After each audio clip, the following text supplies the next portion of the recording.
avril 2011, j'étais à Abidjan. J'étais à Makori, j'étais à la maison.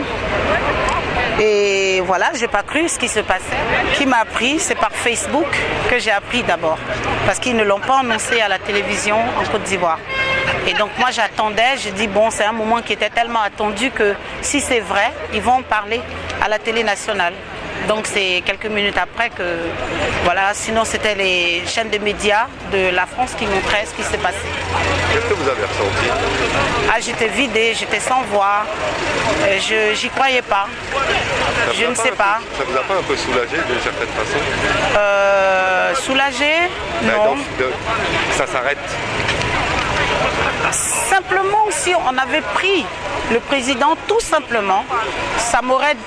Je ne sais pas s'il faut utiliser le terme soulagement. Je ne peux pas utiliser le terme soulagement parce que je dirais plutôt c'était la fin d'un acharnement. Tu vois, c'était un acharnement sur un individu, sur un pays. Et puis bon, voilà, ils sont arrivés à leur fin. Mais s'il n'y avait que le kidnapping du président, ça va. Parce qu'il y a des gens là-bas qui n'ont même pas de téléviseur, qui n'ont pas de radio, qui ne savent même pas ce qui se passe dans la capitale, mais qui sont morts dans les villages, qui sont morts à Diokwe, qui sont morts à Bangolo, qui sont morts à Issia, qui sont morts un peu partout. Mais ce n'est pas des gens qui étaient forcément rattachés au PR. Et c'est inexplicable. Moi, ce que j'ai ressenti tout de suite, j'étais vidée.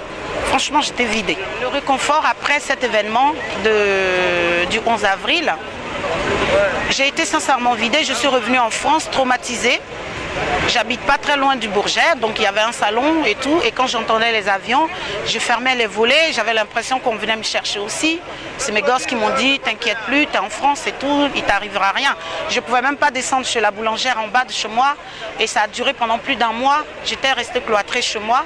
Et ma thérapie a été de sortir, de venir justement à ces manifestations, de me dire que, en fait, je peux sortir et exprimer ce que j'ai emmagasiné en moi pendant ces 4 longs mois, je vais dire, parce que c'est parti de décembre, janvier, février, mars.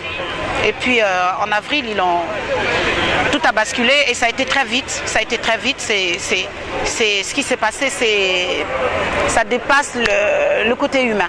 Voilà, ça dépasse ça parce qu'il y a des innocents qui ont payé tout bêtement. 2 ans jour pour jour après, qu'est-ce que vous diriez aux Ivoiriens? À mes frères, à mes parents ivoiriens, à mes sœurs ivoiriennes, je dirais, accrochez-vous, on est dans le combat. Comme me disait un ami, nous sommes à l'étape de l'accouchement. Nous sommes dans les douleurs de l'accouchement. Parce que ce que nous revendiquons, c'est tellement important aux yeux des grandes puissances que coûte que coûte, nous devons l'obtenir, pas forcément pour nous. Parce que ceux qui étaient là hier, comme les Lumumba, Sankara, ils se sont battus, ils n'ont pas vu ce qui se passe en ce moment. Nous, les enfants, on le fait. Après, il y aura nos gosses, nous on le fait pour nos enfants ou pour nos petits-enfants. Mais il va falloir qu'à un moment donné, qu'il y ait, que les gens lâchent prise.